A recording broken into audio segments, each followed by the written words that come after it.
하리라. 하나님이 노아에게 또 이르시되 내가 나와 땅에 있는 모든 생물 사이에 세운 언약의 증거가 이것이라 하셨더라. 아멘.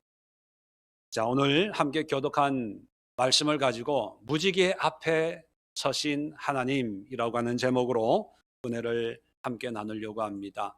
여러분들은 무지개 하면 기억나는 이미지나 그 의미는 무엇이 있습니까? 어릴 적 무지개에 대한 추억들이 하나씩 다 있을 거예요. 한여름 소나기가 내린 후에 반짝뜨는 태양 앞에 산 허리부터 무지개가 아름답게 걸려 있는 그런 모습을 아마 다들 기억하실 것입니다. 어떤 분들은 책을 통해서 무지개를 쫓는 소년의 그런 애틋함, 꿈과 희망의 의미를 되새기면서 한때 문학 소년, 문학 소녀 쪽에 읽었던 무지개에 대한 그런 의미를 되새기는 분들도 있을 것입니다. 또 어떤 분들은 신앙생활을 열심히 하시는 분들은 하나님의 언약의 표시다. 홍수를 통해서 이제는 다시 홍수로 심판하지 않겠다는 하나님의 약속의 증표가 무지개다. 이렇게 또 기억하고 있는 분들도 있습니다. 오늘 무지개에 대한 그 의미를 함께 살펴보는 시간을 가지려고 합니다. 요즘 종종 비가 오죠. 비가 온 뒤에 요즘에도 보니까 무지개가 있더라고요. 얼마 전에도 소나기가 내린 다음에 저기 보니까 무지개가 아주 이쁘게 걸려 있는 것을 보고, 또 나무에 물을 주다 보면, 호스로 물을 이렇게 주다 보면 언뜻 무지개가 이렇게 만들어지는 것을 보면서 이 무지개의 의미가 뭔가를 우리가 바르게 알고 믿음 생활하고 있을까, 그런 생각을 하면서 오늘 말씀을 여러분들과 함께 나누려고 합니다.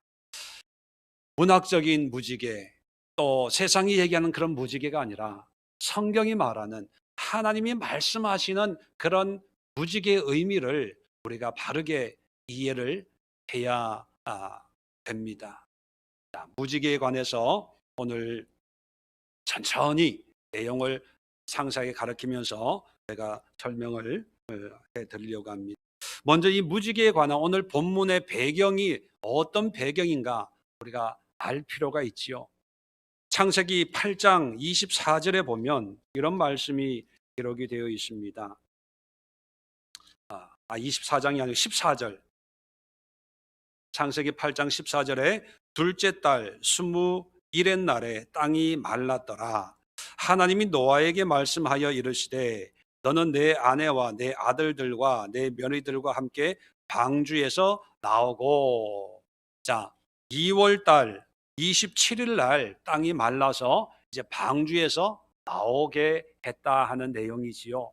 이 얘기는 잘 아시듯이 노아의 홍수 사건을 이야기하고 있습니다.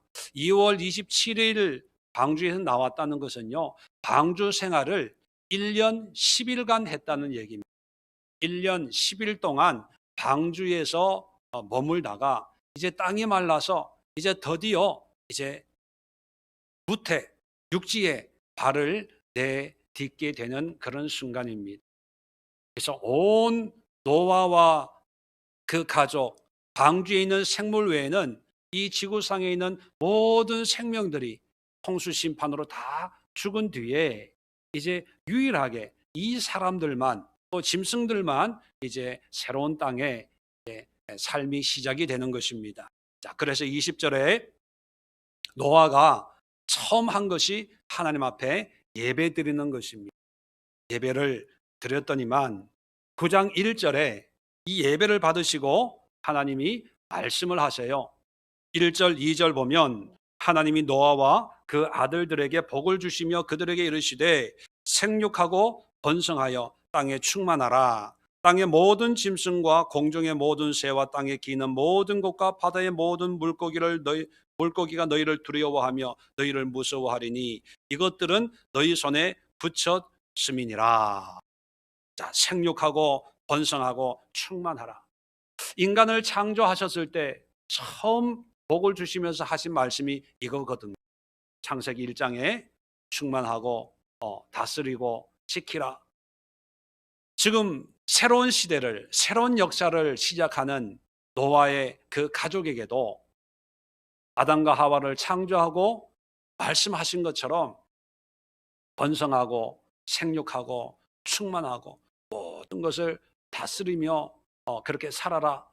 창조 때와 똑같은 말씀을 하나님이 이들에게 주십니다. 이것은 어떤 의미냐 하면 비록 하나님이 이 땅을 심판하셨지만 너희들은 새로운 삶을 사는 것처럼 새로 창조되었다는 마음을 가지고 그렇게 이 땅을 살아라라고 하는 하나님의 축복이고 은혜인 것이죠. 자, 이 말씀을 또 7절에도 연거푸합니다. 너희는 생육하고 번성하며 땅에 가득하여 그 중에서 번성하라 하셨더라. 1절, 2절도 말씀하시고 7절도 말씀하시고. 자, 그런데 1절, 2절과 7절 사이에 샌드위치처럼 끼어 있는 말씀이 있습니다. 뭐냐면 3절 보면 모든 산 동물은 너희의 먹을 것이 될지라 채소같이 내가 이것을 다 너희에게 주노라. 자, 원래 창조하셨을 때 음식으로 식물은 주셨어요. 그런데 홍수 후에는 짐승도 동물도 먹을 수 있도록 우리에게 주셨는데 조건이 있습니다. 4절에 그러나 고기를 그 생명되는 피째 먹지 말 것이니라. 피째 먹지 말라고 하는 것은 함부로 짐승을 죽이거나 그렇게 하지 말라는 거예요. 피는 생명이기 때문에 먹을 것만 또 필요한 것만 그렇게 잡아서 먹지 함부로 그렇게 하지 말라는 거죠. 자, 이것이 음식에 관한 것이라면 5절, 6절은 사람에 관한 것입니다. 내가 반드시 너희의 피는 뭐예요? 곧 너희의 생명의 피를 찾으리니 짐승이면 그 짐승에게서 사람이나 사람의 형제면 그에게서 그의 생명을 찾으리라. 자, 짐승도 함부로 죽여서는 안 되지만 사람도 함부로 죽여서는 안 된다는 거예요. 그 생명을 찾겠다고 하는 것은 뭐냐면 복수하겠다는 거예요. 만약에 짐승이 사람을 해쳤으면 내가 그 짐승에게 복수할 것이고 만약에 사람이 사람을 해쳤으면 해친 사람에게 내가 그 생명을 찾겠다, 복수하겠다 그런 의미입니다. 6절이에요. 다른 사람의 피를 흘리면 그 사람의 피도 흘릴 것이니 이는 하나님이 자기 형상대로 사람을 지으셨음이니라. 하나님의 형상대로 지은 사람을 함부로 죽여서는 안 된다는 거예요.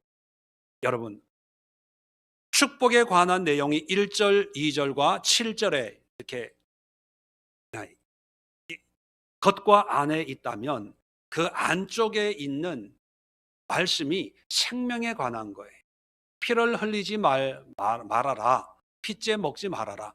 아니, 새로운 시대에 새로운 땅에서 새로운 삶을 시작하는 이 노아 가족들에게 할 말이 이것밖에 없었을까요? 열심히 살아라. 다시는 죄 짓지 말아라. 죽은 사람들 너 똑똑히 봤지? 죄를 지으면 이렇게 되는 거야. 뭐 할 얘기가 너무 많았을 거예요. 근데 그런 얘기는 전혀 안 하고 생명에 관한 얘기를 하고 끝을 맺어요. 생명, 죽이면 안 돼. 자, 그러고 나서 8절에 하나님이 노아와 그와 함께한 아들들에게 말씀하여 이르시되 내가 내 언약을 너희와 너희 후손과 너희와 함께한 모든 생물 곧 너희와 함께한 새와 이런 생물들과 세우겠다. 언약에 관한 얘기가 나옵니다. 계약을 하겠다는, 약속을 하겠다는. 자, 이 약속의 내용을 살펴보면 왜 하나님이 이 샌드위치처럼 축복을 하시고 생육하고 번성하고 땅에 충만하라는 축복을 하시고 그 사이에 생명에 관한 죽음에 관한 말씀을 하셨을까? 그 이유를 알 수가 있습니다.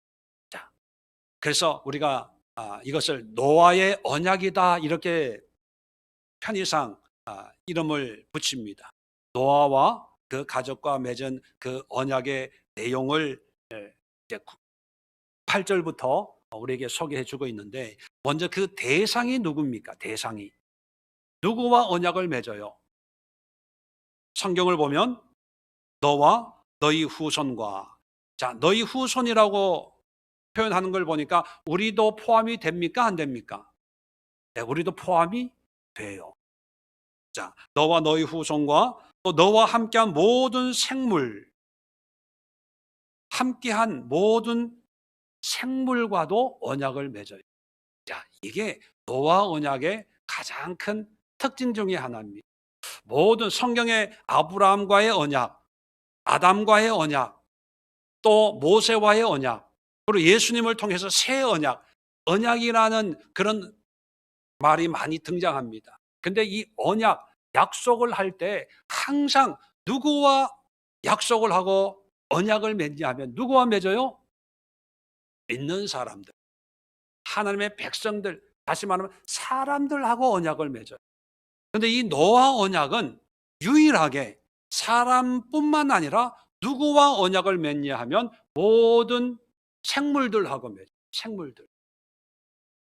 사람만 해당되는 것이 아니라 모든 짐승들, 곤충들, 생명 있는 모든 생물들하고 언약을 맺어요. 이것을 강조하기 위해서 12절에도 보면요, 내가 나와 너희와 및 너희와 함께하는 모든 생물 사이에 대대로 영원히 세우는 언약의 증거는 이것이니라. 여기도 보면 모든 생물. 자, 15절에도 보면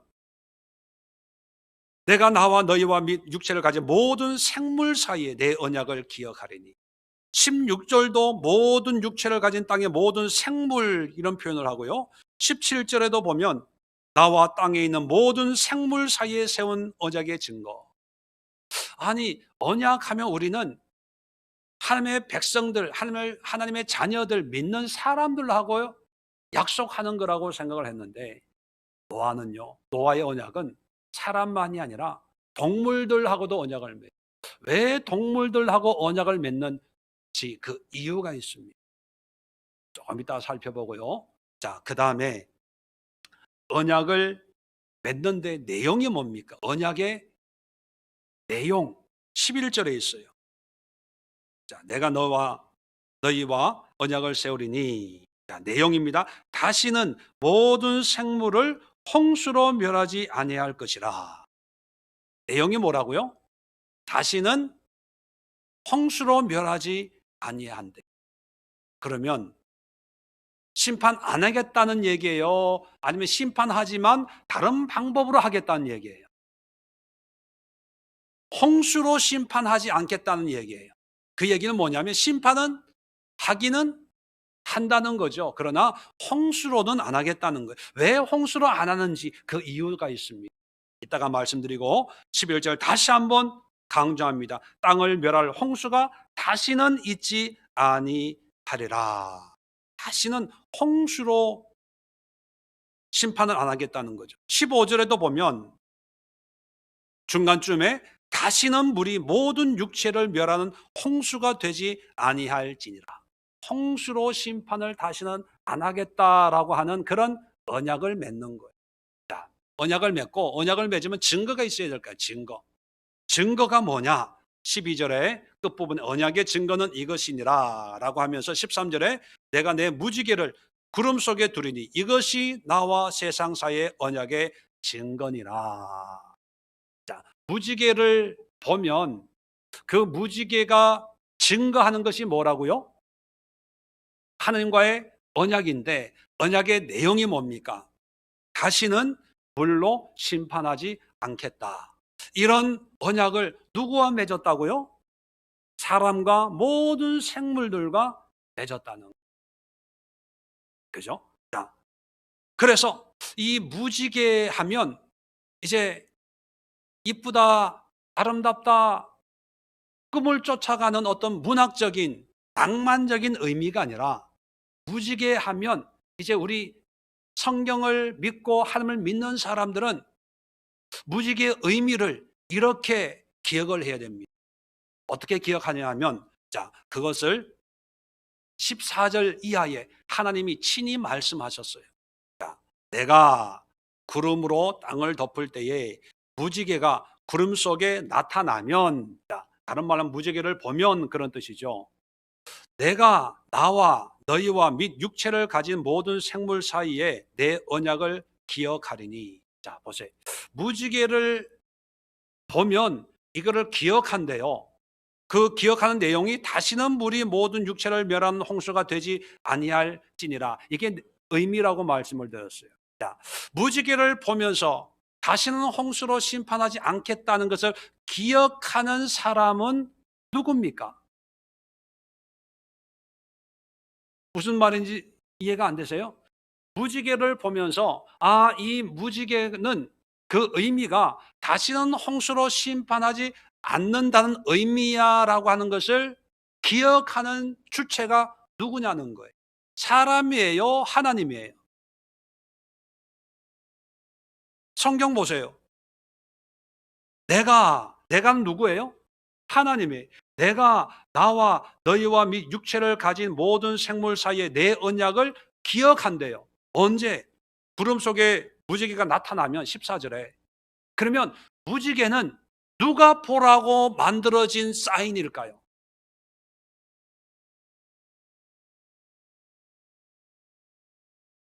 누가 보라고 하는 사인이에요?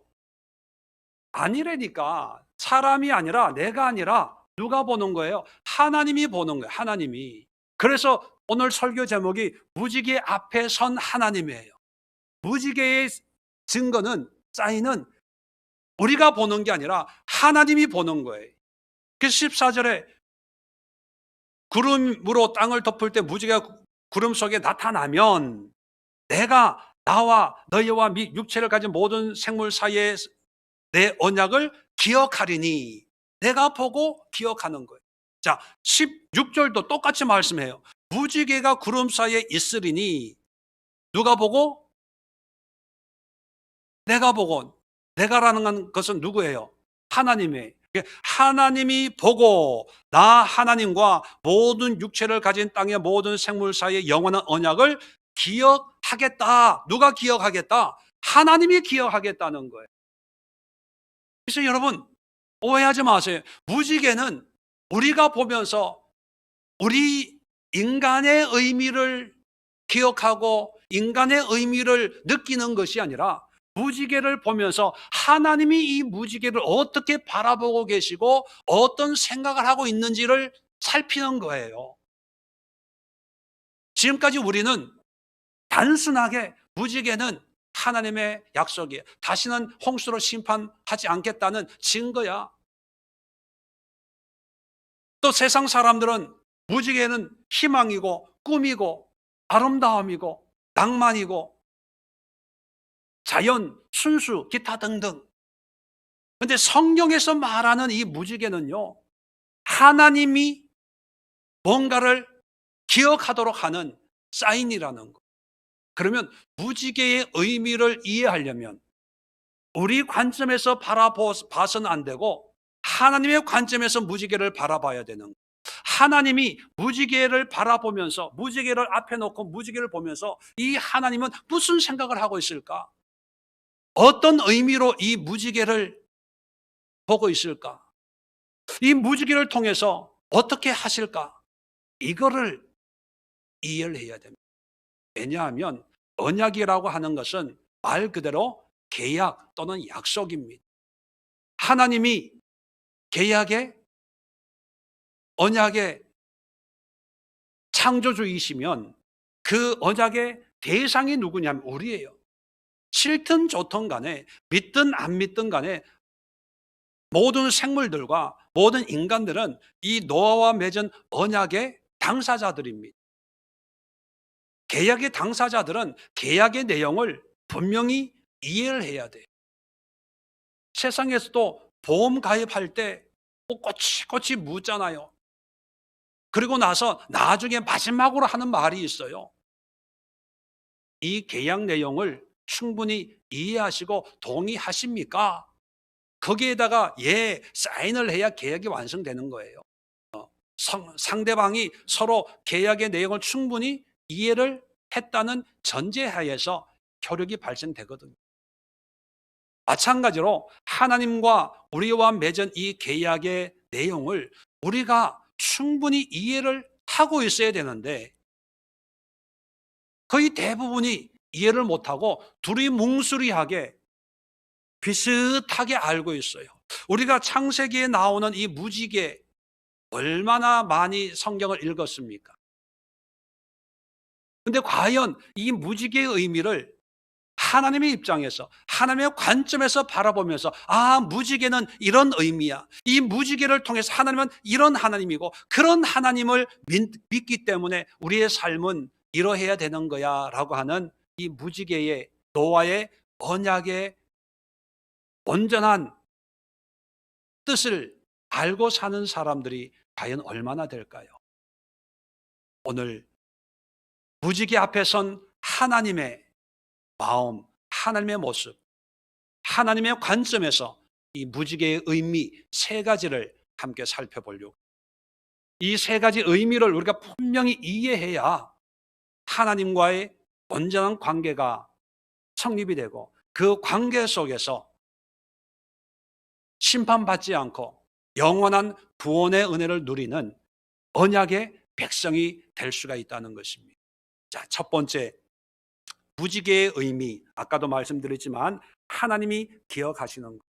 그럼 하나님이 이 무지개를 바라보면서 어떤 마음, 어떤 생각으로 이런 언약을 했을까? 첫 번째는요, 하나님은 고통하시는 하나님이라는 거예요. 고통하시는 하나님. 아까도 말씀드렸지만 언약의 대부분은 백성들, 인간들, 사람들하고의 언약인데 노아의 홍수 이후에 처음으로 맺는 노아와의 계약에는 노아뿐만 아니라 짐승들도 포함이 돼요. 한마디로 얘기하면 노아와 또 인간이죠. 인간과 모든 생물은 한마디로 얘기하면 어떤 의미냐면 노아의 홍수에 희생당한 사람들의 대표들. 노아도 믿지 않는 심판받는 사람들의 대표, 선택받은 사람이고 노아의 방주에 있던 그런 짐승들도 모든 생물들의 대표성을 가지고 있는 그런 존재들이지요. 그런 존재들과 언약을 맺는데 무지개를 통해서 다시는 홍수로 심판하지 않겠다 그렇게 얘기합니다. 왜 굳이 하나님이 이런 약속을 해야 될까요? 안 해도 문제가 없어요. 죄악에 대한 심판이기 때문에 또 심판 충분히 할 수 있는 그런 창조주 하나님이기 때문에 그렇게 할 필요가 없어요. 그렇게 하는 이유가 있습니다. 아까도 말씀드렸죠. 9장 1절, 2절과 7절 사이에 샌드위치처럼 끼어 있는 것이 뭐에 관한 거라고요? 생명에 관한 거예요.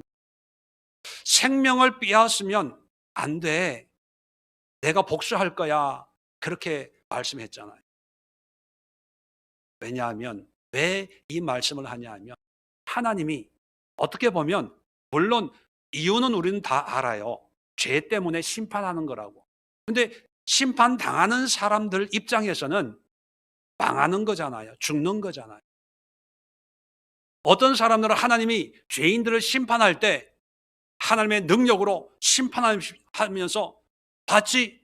똑똑히 봤지? 죄 지으면 이렇게 다 죽는 거야. 앞으로 까불지 마. 제대로 믿어야 돼. 그러면서 하나님이 팔짱을 끼고 멸망당하는 것을 지켜보고 있는 그런 하나님으로 생각하는 분들이 있어요. 그런데 여러분, 하나님은 그런 분이 아닙니다. 하나님은 우리와 똑같이 지정의를 가지고 있어요. 감정이 있다는 것.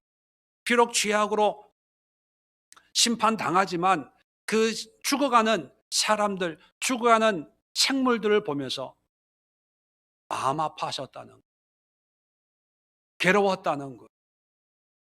어쩔 수 없이 공의의 하나님이기 때문에 죄를 용납할 수 없는 하나님의 본질적인 문제 때문에 심판하지만 그 심판으로 고난당하는 사람들과 생물들을 보면서 마음이 아프셔서 홍수가 끝나자마자 첫 마디가 뭐냐면 생명을 함부로 뺏어서는 안 돼. 그것을 사람한테만 약속하는 것이 아니라 모든 짐승들, 생물들과 약속을 합니다. 하나님은 우리의 고통에 함께 고통하십니다. 하나님은 우리의 기쁨에 함께 기뻐하시는 분이에요. 하나님의 이름을 임마누엘 그렇게 부르지요. 함께 하시는 하나님. 함께 한다는 그 의미는 그저 우리가 걸어가는데 길동무처럼 몇 마디 말을 나누면서 시간 때워주는 그런 동행자의 의미가 아니라 함께 한다는 것은요, 우리의 고통을 함께 나누고 우리의 기쁨을 함께 나누고 우리의 무거운 짐을 함께 지는 그런 친밀한 하나가 되는, 말 그대로 하나 되는 그런 연합의 의미거든요. 그렇다면 믿는 자든 안 믿는 자든 고통당할 때 하나님은 고통하세요. 믿는 자든 안 믿는 자든 아파할 때 하나님은 함께 아파하시는 분. 어떤 분은 그렇습니다. 일본이 지진이 나고 쓰나미가 일어나고 하나님을 안 믿는 그런 나라에 자연재해가 일어나면 사람들은 그런 얘기하죠. 하나님 앞에 벌 받는 거야. 하나님이 심판하는 거야.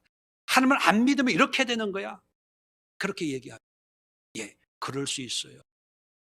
그런데 중요한 것은요, 그럼에도 불구하고 그들이 고통당할 때 하나님은 우리처럼 당당하게 하나님을 안 믿어서 고통당하는 거예요, 벌 받는 거예요, 이런 모습은 아닐 거라는 거예요.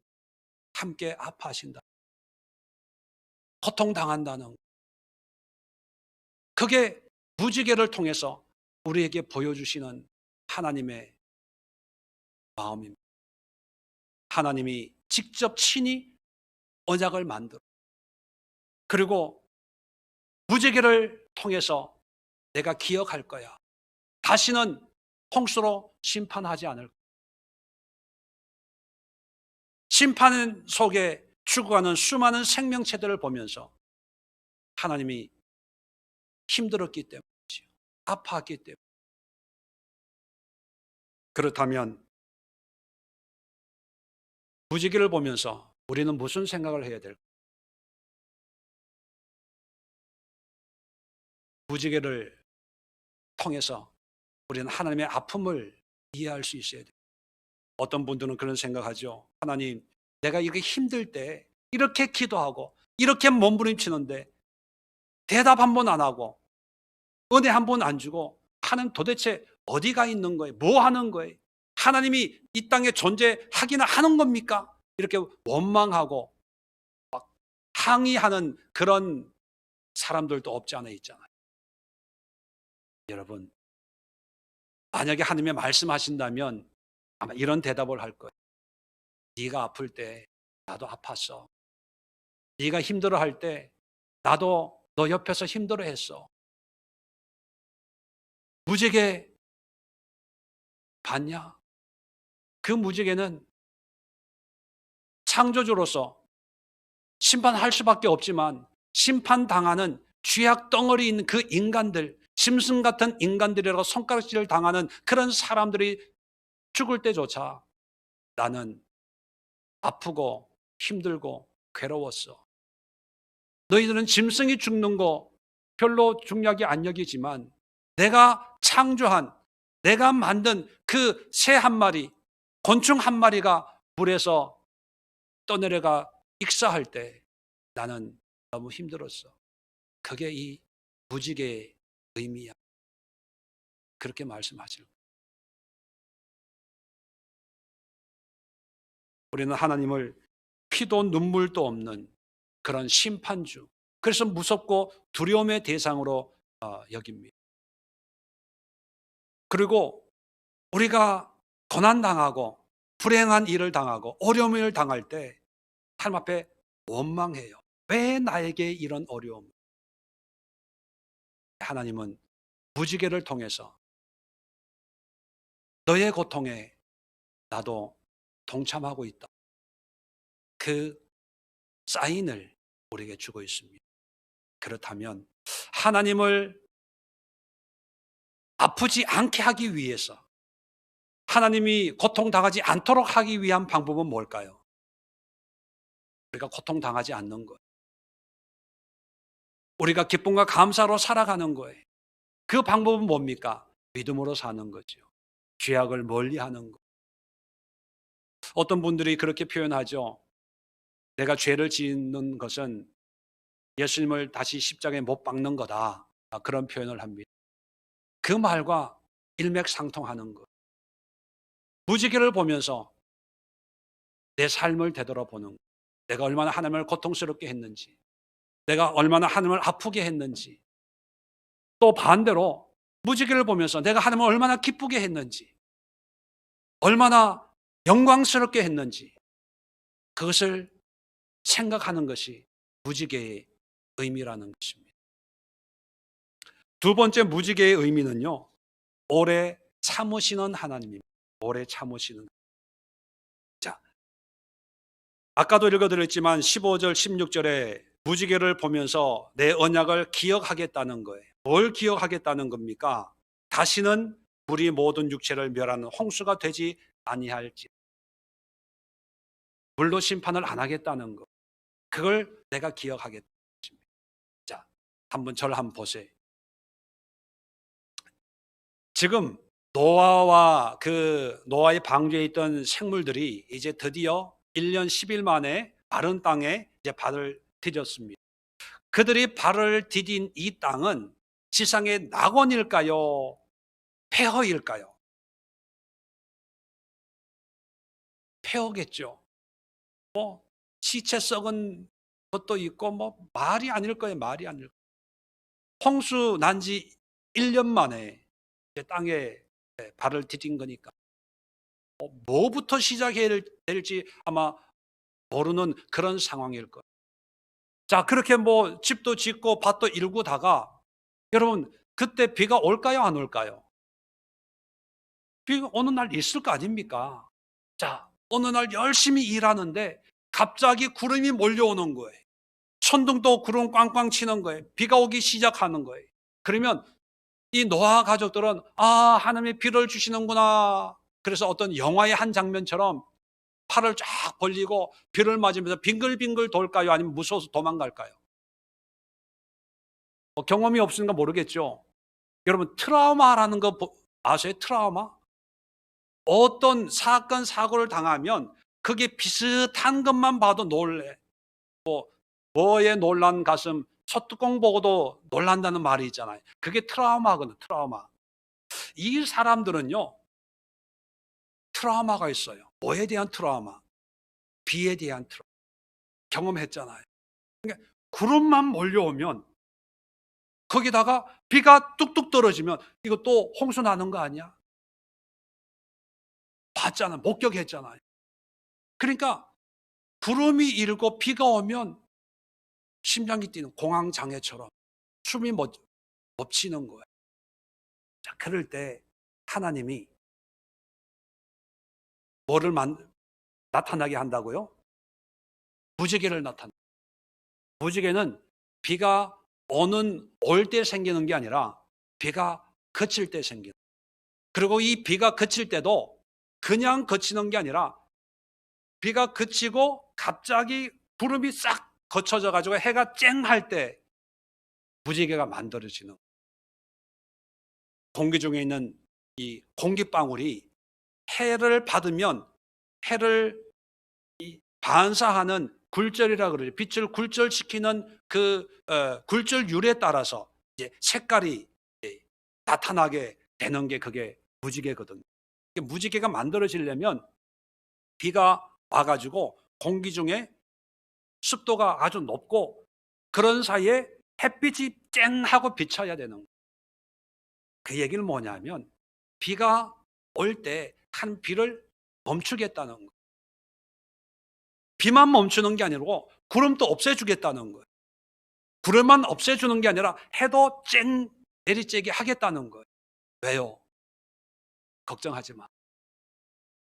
이 비는 심판의 비가 아니야. 이런 비로 내가 다시 심판하지 않는다고 약속했잖아. 그 증거로 무지개를 보여주는. 그런데 하나님께서 이런 증거, 이 언약을 심판하지 않겠다는 이 언약을 한 이유가 노아나 그 후손들이 하나님을 잘 믿기 때문에 이런 심판을 안 하겠다는 게 아니에요. 8장 21절 한번 볼까요? 노아의 예배를 받고 하나님이 이렇게 말씀하십니다. 뭐라고 얘기하냐면 여호와께서 그 향기를 받으시고 그 중심에 이르시되 내가 다시는 사람으로 말미암아 땅을 저주하지 아니하리니 이는 사람의 마음이 계획하는 바가 어려서부터 악함이라. 사람이 의로워서가 아니라 어려서부터 악해요. 내가 전에 해가던 같이 모든 생물을 다시 멸하지 아니하리니 땅이 있을 동안에는 심음과 거둠과 추위와 더위와 여름과 겨울과 낮과 밤이 쉬지 아니하리라. 인생은 별반 달라질 게 없다는 거예요. 우리의 생각이나 이런 모든 것이 다 여전히 악하다는 걸 하나님이 알아요. 아는데도 홍수로 심판하지 않겠다는 것은 아까도 말씀드린 것처럼 아예 심판 안 하겠다는 게 아니라 기다려 주겠다는 거. 내가 참아 주겠다는 거. 너희들이 악하지만 죄인이지만 그리고 비가 오겠지만 내가 이 비가 너희를 심판하지 못하도록 내가 무지개를 만들어 줄게. 걱정하지 마. 안 죽어. 그 의미가 무지개입니다. 그 얘기는 뭐냐면 이들이 의로워서 하나님을 기쁘게 하는 그런 삶을 살고 있기 때문에 심판을 멈추는 게 아니라는. 베드로후서 3장 9절에 이런 말씀이 있습니다. 주의 약속은 어떤 이들이 더디다고 생각하는 것 같이 더딘 것이 아니라 오직 주께서는 너희를 대하여 오래 참으사 아무도 멸망하지 아니하고 다 회개하기에 이르기를 원하시느니라. 하나님의 심판이 더딘 것은 모든 사람이 회개하고 하나님의 구원을 받도록 기회를 주는 거예요. 기회를. 그 성경을 보면 5장에 보면요. 아담을 창조한 뒤에 노아까지 이 족보가 쭉 나와요. 족보가 나오고 이 사람들이 몇 년을 살았는지 그 연수가 쭉 기록이 되어 있습니다. 자, 그런데 아담이 창조된 때부터 노아의 홍수가 있을 때까지 성경에 나와 있는 그 연수를 제가 다 계산해 보니까 1656년이에요. 아담의 창조부터 하나님의 심판까지 1656년. 그러면 우리가 이렇게 생각할 수 있어요. 인간이 선하게 창조되었다가 타락해서 심판받을 때까지 몇 년이 걸렸냐? 1656년 걸렸다. 이렇게 이해하면 돼요. 자, 그런데 하나님이 물론은 심판하지 않고 혹시 소나기나 태풍이 불어서 비가 오더라도 내가 무지개를 만들어서 내가 기억할게. 혹시 내가 깜빡해서 비를 많이 주더라도 무지개를 보면 아이고 맞아 홍수로는 물론은 심판하지 않기로 약속했지라고 생각을 하고 내가 비를 거쳐줄게. 걱정하지 마. 그런 트라우마 안 가져도 돼. 이렇게 얘기를 했어요. 그래서 비가 많이 올 때도 있죠. 홍수가 날 때도 있어요. 근데 그것이 지구적인 전 세계적인 재앙이 아닌 이유는 하나님이 이 무지개를 통해서 언약을 기억하고 그 비를 막아줬기 때문에 아직 심판이 없는 것. 자, 그래서 노아의 홍수부터 오늘날까지 숫자적인 연대를 계산해 보면 4,400년쯤 돼요.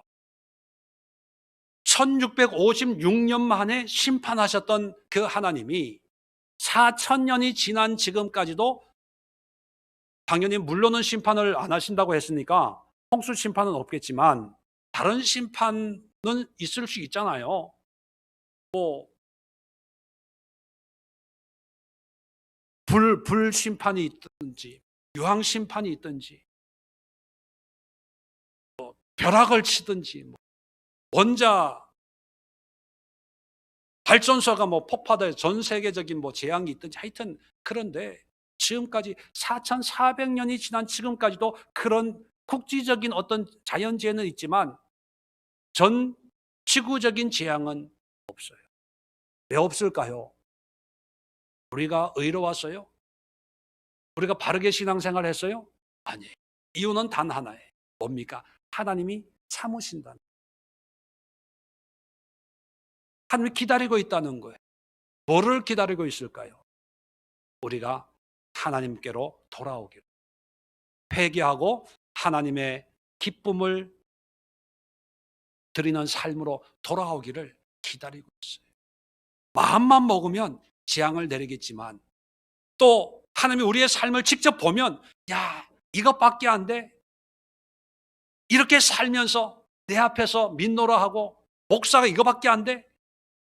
집사가 이것밖에 안 돼? 아마 우리의 실상을 보면 정말로 벼락이나 뭐를 쳐서 심판하고 싶지만 그때마다 무지개를 보면서 아니야, 기다려야 돼.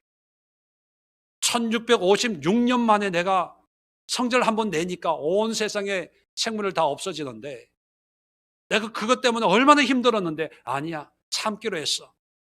그래서 무지개를 만들어 놓고 무지개를 볼 때마다 참는 거예요. 그러면 여러분, 우리에게 무지개는 어떤 의미일까요? 무지개를 보면서 하나님의 인내, 하나님의 참으심을 우리는 생각하고 있습니까? 우리는 그저 좋다, 이쁘다, 사진에 이게 잘 나오나? 그러고 있잖아요. 여러분, 무지개를 언약의 증거로 삼은 이유는 물론 하나님도 보시지만 우리도 보면서 야, 하나님이 저 무지개를 통해서 심판을 참고 있는데 과연 나의 삶은 하나님의 심판을 통과할 수 있는 믿음의 모습이냐 점검해요.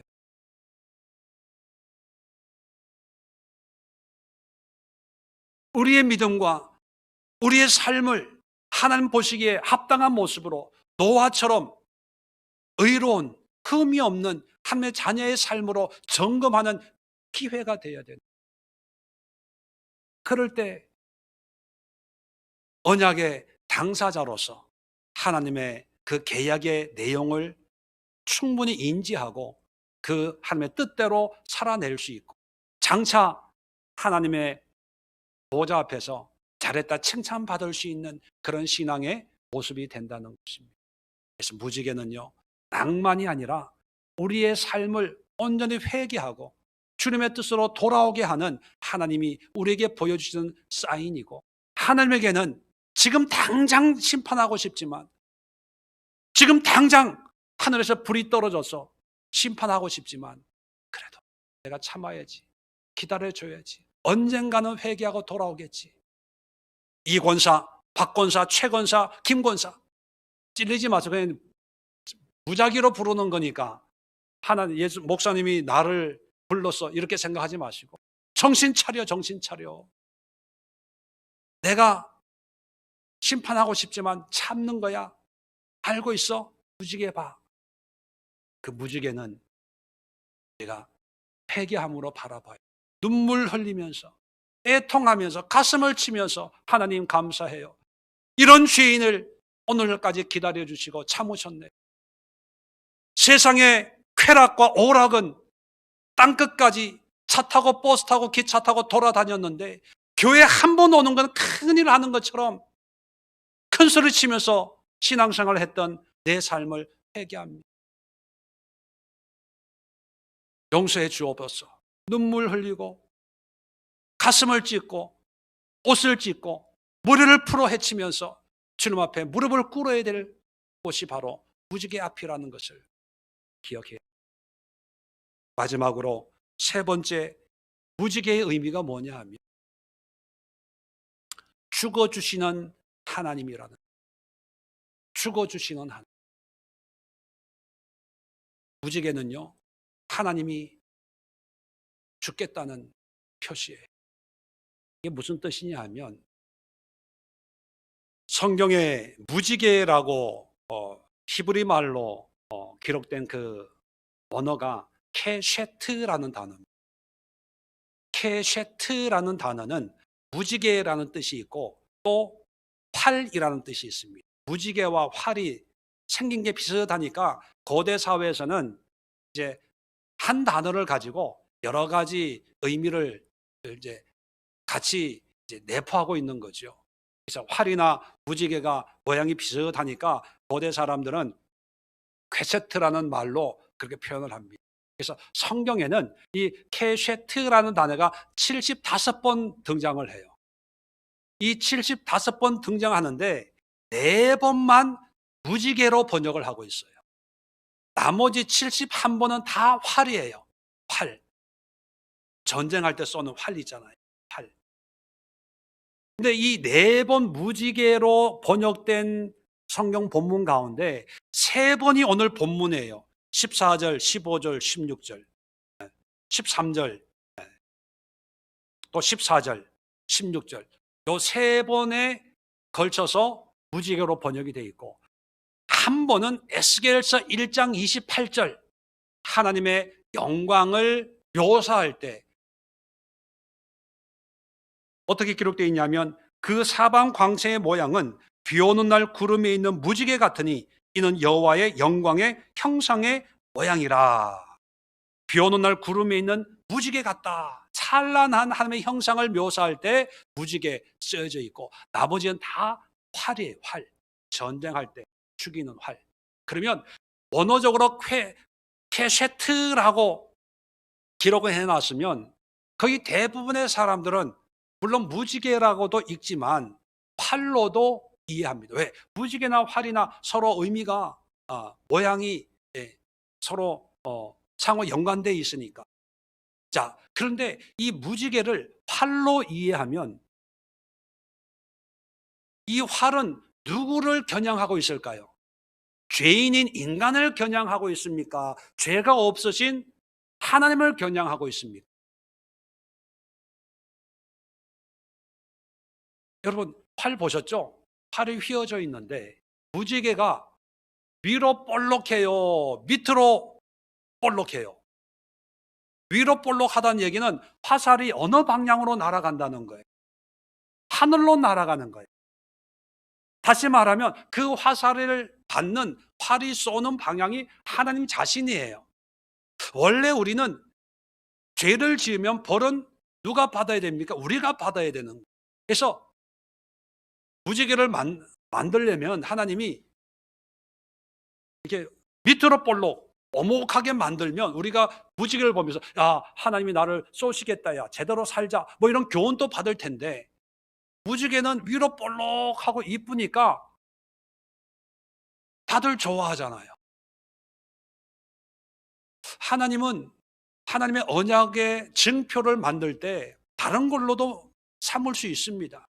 삼라만상의 모든 걸 통해서 별을 봐라, 달을 봐라, 해를 봐라 할 수도 있는데, 왜 하필 비 온 뒤에 만들어지는 무지개를, 그것도 창조주시니까 무지개를 오목하게 만들어도 되는데 볼록하게 만들고 그것을 언약의 증표로 삼으셨을까? 그리고 그 무지개의 이름이 왜 활이었을까? 활. 그것은요, 아까도 말씀드렸잖아요. 9장 1절, 2절과 7절 사이에 우리 인간에게 축복의 말씀을 하시고 그 사이에 죽음에 대한 말씀을 하세요. 피값을 내가 찾겠다는 거예요. 6절에 보면 다른 사람의 피를 흘리면 그 사람의 피로 흘릴 것이다, 이렇게 얘기해요. 자, 그러면 보세요. 그 사람의 피를 흘린다는 것은 그 사람이 믿는 사람이냐 안 믿는 사람이냐 구분을 해요, 안 해요? 안 해요. 모든 사람이. 자, 그러면 하나님이 이런 약속을 했다면 그러면 하나님은 사람 피를 흘렸어요, 안 흘렸어요? 짐승의 피를 흘렸어요, 안 흘렸어요? 흘렸잖아요. 뭘로? 홍수로. 홍수로 심판했잖아요. 그러면 하나님 또 대가 지불해야 돼요, 말아야 돼요? 해야 돼요. 그게 공의의 하나님입니다. 하나님은 하나님의 말씀을 1.1획도 하는 자신도 어겨서는 안 되는 거예요. 하나님 말씀했으면 하나님도 지켜야 되고 또 그 말씀을 듣는 우리도 지켜야 되는 거예요.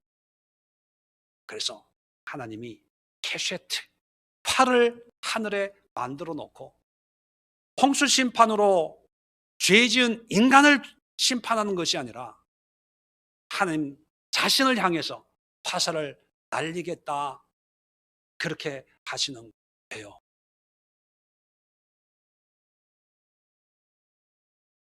죄 없으신 하나님이 죄 있는 인간을 심판하지만 그 심판을 연기하면서 그 심판을 내가 대신 받을 거야.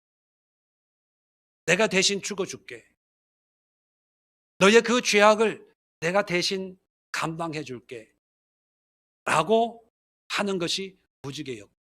그 무지개의 의미가 역사상 실제적으로 이 땅에서 이루어진 것이 그게 십자가예요. 죄 없으신 하나님이 인간의 몸을 입고 이 땅에 오셔서 인간의 모든 허물, 홍수 심판처럼 불의 심판을 받기 합당한 모든 인간들의 죄를 내가 대신 질게 지시고 죽으신 곳이 십자가예요. 그것이 구약의 무지개라는 것입니다. 그러면 우리는 무지개를 보면서 무슨 생각을 해야 되냐 하면, 나의 허물 때문에 내가 홍수 심판을 받아야 되는데 하나님이 홍수 심판은 안 주겠다고 하셨기 때문에 다른 심판을 받아야 되는데 그 심판 대신에 하나님이 화살을 받고 죽으려고 하시는 거예요. 내 대신에 죽으시려고 하는구나. 어찌 이런 은혜가, 이런 사랑이. 내가 뭔데, 나 같은 사람이 뭔데 하나님이 내 대신에 죽겠다고 화살을 쏘려고 하고 있을까? 성경은 하나님이 세상을 이처럼 사랑하사, 인간만 사랑하는 것이 아니라 모든 생물체를 사랑하세요. 어떻게? 이처럼, 이만큼 사랑해요. 그 사랑 속에 내가 들어가요, 안 들어가요? 어제 술 먹었어요. 술 먹은 내가 들어가요, 안 들어가요? 어제 거짓말 했거든요. 거짓말한 내가 들어가요, 안 들어가요? 들어가. 어제 사기쳤어요. 사기쳐가지고 돈 억수로 벌었어요. 사기꾼도 그 사랑에 들어가요, 안 들어가요? 들어가요. 이처럼 사랑하사. 근데 그 사랑했는데 어떻게 사랑한다고요? 하나님이 죽어요. 아니, 신이 어떻게 죽어? 신이 어떻게 죽어요? 그런데 하나님은 죽어요. 누구 때문에? 내 죄 때문에. 나는 아무렇지 않게 거짓말했어요. 아무렇지 않게 사기쳤어요. 아무렇지도 않게 양심에 좀 걸리지만 살기 위해서 어쩔 수 없잖아, 그런 생각을 했어요. 아무도 몰라요. 다 속아요. 근데 하나님은 죽어요. 이게 우리가 믿는 하나님. 이게 인격적인 하나님. 이게 우리와 함께 하시는 하나님이에요. 이게 우리의 고통과 아픔을 함께 나누는 하나님. 하나님은 저기 멀리서 우리가 잘하나 못하나 돋보기 망원경 보고 지키고 있는 감독자의 하나님이 아니라 노아의 홍수에 죽어가는 수많은 영혼들, 우리는 미국에서 아파트가 넘어져서 100 몇 명이 실종됐다 그래도 안 됐다 이걸로 끝나요. 근데 하나님은요, 가슴을 치는. 우리는 저기 아프리카 어디에 뭐 자연재해가 나고 거기는 이슬람 국가고 미신이 있는 사람들, 그런 사람들에게 가뭄이 들어가지고 뭐 다 죽고 그러면 그거 봐, 예수 안 믿어서 그런 거야, 이렇게 얘기하는 사람들이 있어요. 그런데 하나님이요, 그들의 고통에 함께 고통하고 함께 목말라하고 함께 배고파하고 함께 고통하고 있는, 그게 우리가 믿는 하나님.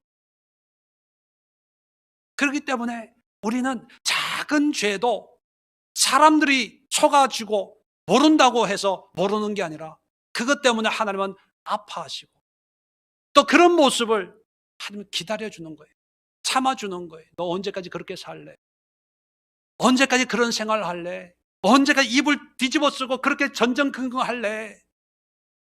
너 그렇게 죄악된 삶을 산다면 결국은 내가 죽을 수밖에 없어. 왜냐하면 나는 너를 사랑하니까. 또다시 심판하는 것은 나에게 너무 큰 고통이야. 차라리 내가 죽을게. 그것이 이루어진 것이 십자가예요. 그 십자가의 은혜로 우리는 새로운 믿음의 문이 열려서 오늘 이렇게 하나님을 아바 아버지라 부르짖는 거죠. 정리하겠습니다. 성경에 나오는 무지개는 그렇게 낭만만 있는 것이 아니에요. 성경에 있는 그 무지개의 언약의 증표는 정말 눈물 없이는 바라볼 수 없는 그런 하나님의 사랑과 은혜와 또 가슴을 찢지 않고는 견딜 수 없는 우리의 죄악을 고발하는 그런 모습들이 무지개에 담겨져 있는, 그 무지개를 보는 하나님은 하나님이 하신 언약을 기억하고 참으세요. 기다려주세요. 인내하고 있어요. 우리가 다 하나님의 사람으로 돌아오기를.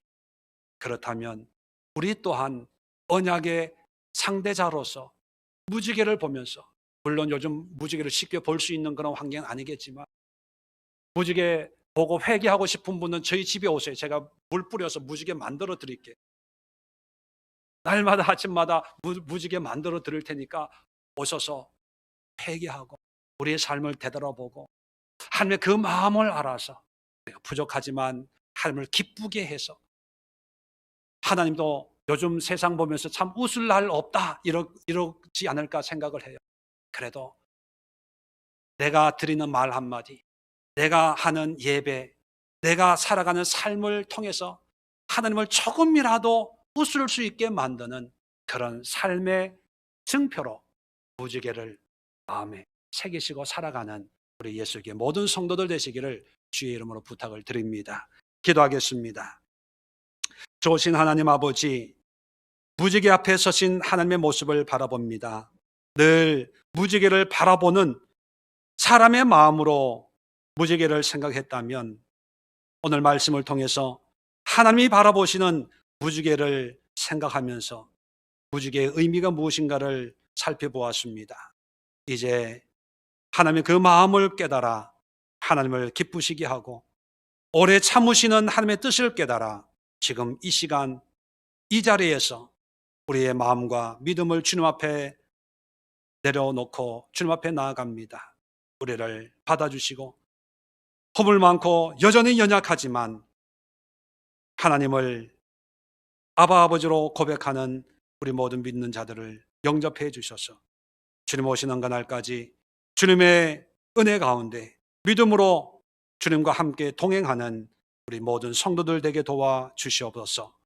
이제는 우리 주 예수 그리스도의 은혜와 하나님 아버지의 크고 놀라운 사랑하심과 성령의 내주 충만 교통 인도하신 은혜가 함께 예배하는 모든 믿음의 권속들과 저들의 가정과 직장과 일터와 그리고 우리가 살고 있는 이 땅과 이 나라와 이 민족 북녘 땅 위에 그리고 모든 하나님의 백성들 위에 지금부터 영원까지 함께 하옵시기를 간절히 축원드리옵나이다.